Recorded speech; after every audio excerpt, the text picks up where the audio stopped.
The World Health Organization says more than 1.5 million people die each year from tuberculosis. The WHO estimates that 9 million people develop TB each year, and of that number, nearly 500,000 people have a drug-resistant strain that does not respond to the medicines normally used to treat the disease. Health officials call it multi-drug-resistant tuberculosis, or MDR-TB. A new report on the disease was released at a congressional briefing in Washington. Dr. Mario Raviglione directs the World Health Organization's program to stop tuberculosis. We are reporting the highest rates, the highest percentage of MDR-TB that we ever found around the world.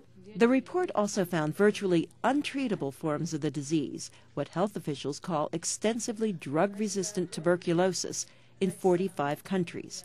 The WHO says this report is the largest survey to date of the extent of drug-resistant tuberculosis. Researchers also found alarmingly high rates of multi-drug-resistant TB in countries of the former Soviet Union. Azerbaijan and Ukraine account for more than 20% of all new cases. Tuberculosis has already reached global pandemic proportions. Congressman Donald Payne says the WHO report paints a frightening picture in Africa.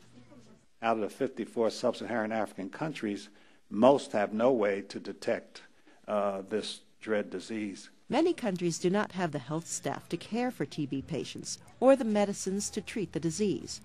Tuberculosis is an airborne infectious disease of the lungs that is preventable and curable.